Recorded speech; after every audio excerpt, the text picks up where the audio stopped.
Welcome back to Excel. This is a mental evolution podcast, and I'm your host, Dr. Seth Rose, where we talk all things mental performance, sports psychology, and performance excellence. And today we're going to be talking about adaptive mindfulness.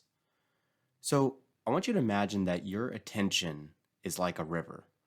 Some days it's going to run calm and steady, and you can sit back and watch the ripples with ease. And other days it's rushing.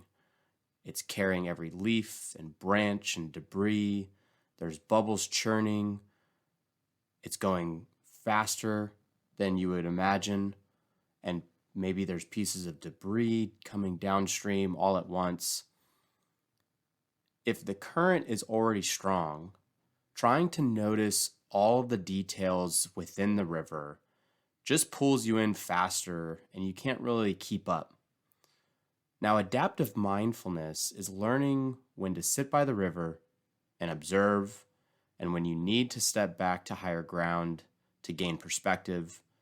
You can find stillness through different routes, like mindful activities that might help in this situation, like journaling or movement, versus a traditional mindfulness exercise or activity where you're trying to be present. So what I'm getting at is that mindfulness or your mindful attention has to be adaptive. Just like any other tool, mindfulness must be applied adaptively. So for some people, this paying attention to the present moment might be grounding. But for others, it feels like they're drinking from a fire hose, essentially. Just like that rapid river rushing all of the different things down it versus the steady, calm stream of water.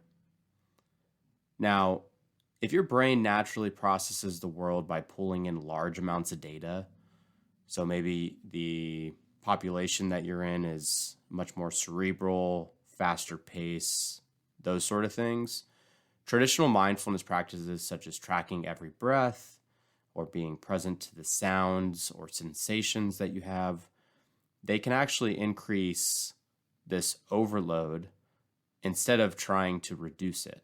So that's why context matters. So mindfulness works best when you regulate your attention. That's why I try to get away from the quote mindfulness term and talk more about attention training.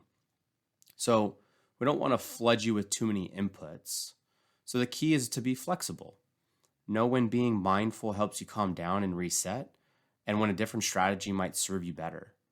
And if you find that your attention is spiraling into too many details, it might be wise to kind of shift outwards towards a structured activity such as movement-based exercises or training or journaling or even a single point of focus task. Now, this is still considered self-regulation, which is ultimately our goal, and it might be more effective than trying to force a practice that works against your personal wiring or the way that you're operating on a day-to-day. So the bottom line here is don't cling rigidly to one method just because it's popular or maybe because somebody else is using it or you see something on social media and you try it and it's not working and you're just going to throw it all out the window. Learn what works for you in the context that you're in. Practice something using the right tool for the situation at hand. And guess what? If it doesn't work, try something new because whatever it works might all of a sudden just click for you. And that's being mindfully adaptive and having flexibility and adaptiveness in your meditative practices. Thanks for sticking around, and we'll see you on the next one.